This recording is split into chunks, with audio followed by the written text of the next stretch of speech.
Ada hal unik yang dilakukan Badan Intelijen Negara Daerah Sulawesi Selatan untuk mencapai target vaksinasi massal, yakni dengan memanfaatkan momentum kegiatan budaya tahunan Rambu Solo yang digelar pemerintah Kabupaten Toraja Utara.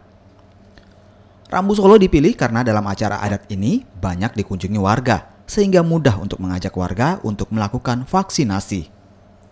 Upaya vaksinasi massal yang dilakukan Badan Intelijen Negara Daerah Sulawesi Selatan ini disambut antusias warga. Selain mendatangi acara Rambu Solo, warga ramai menerima vaksinasi di lokasi acara adat ini. Hari ini Badan Intelijen Negara Daerah Sulawesi Selatan telah melaksanakan vaksinasi pada kegiatan Rambu Solo.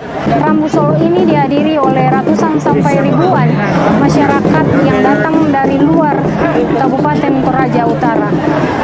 Semoga dengan adanya vaksinasi, kegiatan Rambu Solo dapat berlangsung dengan lancar seperti sebelum COVID ada, sehingga seluruh prosesi Rambu Solo dapat berjalan dengan lancar.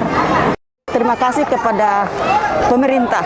Bersemangat lako Badan Intelijen Negara tumangka umbengkan nih vaksin sehingga bisa kan divaksin untuk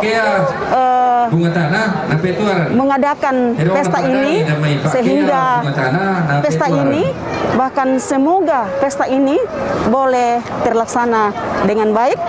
Bagi warga, vaksinasi massal di lokasi kegiatan budaya Rambu Solo sangat membantu warga, lantaran mereka tidak perlu lagi mencari lokasi vaksinasi di tempat lain. Vaksinasi massal yang digelar Badan Intelijen Negara ini pun bekerja sama dengan Dinas Kesehatan Provinsi Sulawesi Selatan untuk mencapai target vaksinasi 100% di Toraja Utara. Nila Rustam, Kompas TV.